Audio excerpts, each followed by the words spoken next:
শিক্ষার অধিকার আইন অনুসারে স্কুলের শিক্ষকেরা গৃহ শিক্ষকতার সঙ্গে যুক্ত হতে পারবেন না, কিন্তু সরকারের নিষেধকে অমান্য করে ছাত্রছাত্রীদের পড়ানোর অভিযোগ উঠেছে শিক্ষকদের একাংশের বিরুদ্ধে। এই অবস্থায় শিক্ষকদের প্রাইভেট টিউশনি বন্ধ করতে বড় ইঙ্গিত দেন শিক্ষামন্ত্রী ব্রাত্য বসু। স্কুল শিক্ষকেরা গৃহ শিক্ষকতা করলে ব্যবস্থা নেওয়া হবে বলেই জানিয়েছিলেন শিক্ষামন্ত্রী। এই ঘটনার বিরুদ্ধে সোচ্চার হয়ে একটি মিছিল বের করে রামপুরহাটের বেশ কিছু স্কুলের ছাত্রছাত্রীরা। তাদের দাবি, বিদ্যালয়ের শিক্ষকদের গৃহ শিক্ষকতা করতে দিতে হবে। পশ্চিমবঙ্গ গৃহ শিক্ষক কল্যাণ সমিতির কথা মতো স্কুলের শিক্ষকদের প্রাইভেট টিউশনি বন্ধ করা চলবে না। ছাত্রছাত্রীদের প্রতিবাদে পাল্টা মন্তব্য জানান পশ্চিমবঙ্গ গৃহ শিক্ষক কল্যাণ সমিতির রাজ্য সহসভাপতি অলিকেন্দু বিকাশ চক্রবর্তী। দেখুন, আমরা সাধারণত এখানে আজকে সব ছাত্রছাত্রী মিলে উপস্থিত হয়েছি, কারণ আমরা যেসব শিক্ষকদের কাছে পড়ছি তাদের কাছে কিছু নোটিশ এসেছে বা তাদেরকে পড়ানো বারণ করা নিয়ে বলা হয়েছে।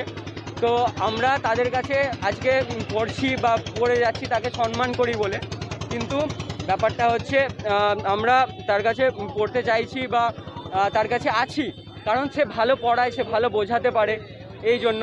আর আমরা কার কাছে পড়বো সেটা প্রধানত আমাদের নিজস্ব ব্যাপার, ব্যক্তিগত ব্যাপার।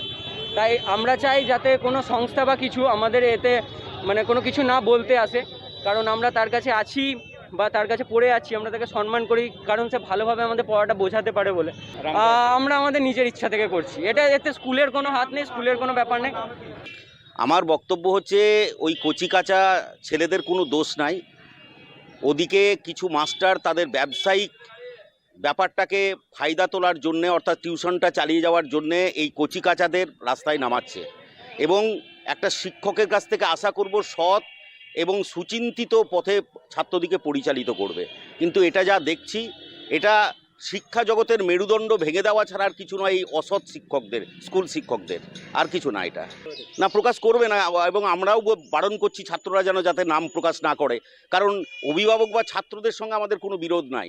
ওরা বাচ্চা ছেলে, ওরা শিক্ষার্থী, কিন্তু যে শিক্ষকরা এটা করছে আমি সবার কাছে অনুরোধ করব সেই শিক্ষকরা অবিলম্বে চিহ্নিত করে শিক্ষা দপ্তর দৃষ্টান্তমূলক শাস্তি দেখ। আমাদের দাবি হচ্ছে যে 2009 সালের আরটি অ্যাক্ট এবং 2018 সালের গেজেট বিজ্ঞপ্তি অনুযায়ী শিক্ষকরা স্কুল প্রেমিসেসের বাইরে কোনো পেশার সঙ্গে, এমনকি প্রাইভেট টিউশনের সঙ্গেও যুক্ত থাকতে পারবে না। কিন্তু এরা ওই স্কুলটাকে ছাত্র ধরার একটা কারখানা করে বাড়িতে বিরাট বিরাট ব্যাচ করে 4 লক্ষ 5 লক্ষ টাকা ইনকাম করছে এবং সরকারকে ট্যাক্স ফাঁকি দিয়ে এই অসৎ পেশাটাকে বন্ধ করার জন্য এবং বিপুল পরিমাণ শিক্ষিত বেকার যারা দীর্ঘদিন ধরে টিউশন করে তাদের জীবন জীবিকা নির্বাহ করে, তাদের পেশাটাকে সুনিশ্চিত করা হোক। এটা আমাদের মাননীয় মুখ্যমন্ত্রীর কাছে আবেদন ছিল এবং সেই আবেদনে তিনি আমাদের সাড়া দিয়েছেন।